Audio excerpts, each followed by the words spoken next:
You've heard of an open-faced sandwich. Well, this is an open-faced pie. It's a strawberry rhubarb crostata. Becky Low with the Dairy Farmers of Utah and Idaho is here. I said it, right? I said it. You said it right. It's been Yay. a trip all day. You say this is actually easier to make than pie. Oh, it is. You know, it's just simple. In fact, we sometimes will think about pie making or something along that line is very hard.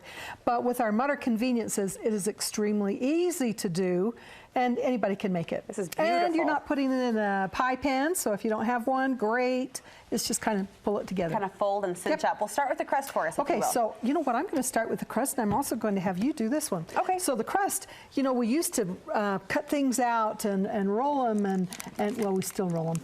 But this is much easier to use the food processor. So I have flour, a little bit of salt. Okay. I'm going to put some cold butter in here. Cold matters, right? Cold, Temperature it counts. does. And then we'll pulse this until it's all mixed up. Okay. Now, while I'm pulsing, What I'm am going I to tell doing? you what to do Yes, with the filling. please. It's rhubarb.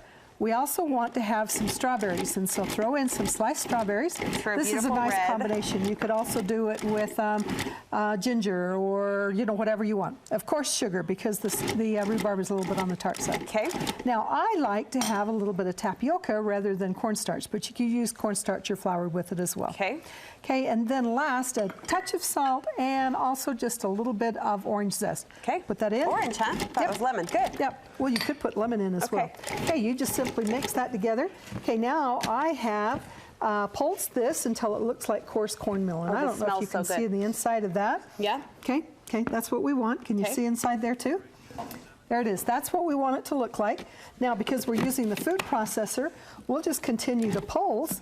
And I'm going to pour my water in on top until it's, and this is cold water or ice water that we're using with it. Okay. So I'm just pouring it in until it starts to form a ball or stick together. And then at that point, we're either ready to roll it out. There it is. You can see it sticking together. Okay. Okay, and that's what it is if it looks, and you can see that good. actually presses Ready together. to roll. Okay, so I like to chill it. I put it in a ball, flatten it out onto a disc, and then we roll it out to about a 16-inch circle, which I have right here, and that's going to overlap on the pan. Okay. Okay, put your filling in. All of it right there in the center? All of it right in the center. And because the sugar's a little bit on the bottom, you want to kind of sprinkle that on the top of it. You know, so sometimes I like to do this just a touch ahead so that it ends up, the sugar starts to dissolve and turn a little liquid. Doesn't that orange smell remarkable? Oh, I love it. Yum. Okay, now use your spatula and just kind of move that till we have about a 2-inch. Spread it around. We want to leave about a 2-inch side with this. Okay. Okay, now I'll also mention I've made this crust by hand or scratch, but you could use just a commercial crust with it. Okay, at this point, we'll fold. I like how Becky throws that in after you've proven just how easy it is to make your own, right? Yeah. There you go. You can do it, you know, both ways. What's this technique called? A pleat. A pleat, okay. Yeah, just every 2 inches, you're making a pleat in the dough. You're wrapping it over the edges of it. Okay. And then this goes in the oven, and that's it. Awesome. Okay, last thing is we will dot the outside or the inside with a little bit of butter. Okay. And we'll also put a little bit of milk, which actually is great for the appearance. It just browns it up, makes it look pretty.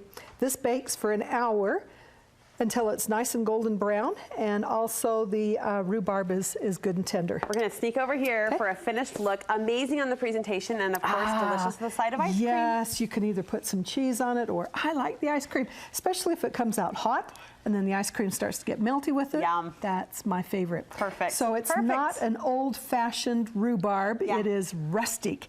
And so that becomes trendy. So you want a rustic rhubarb crostata rather than an old-fashioned rhubarb pie. We love it. We love you. Look for this recipe by searching Becky Low or Strawberry on our Studio 5 website. You can also hit the recipe tab. Thanks, Miss Becky. You bet.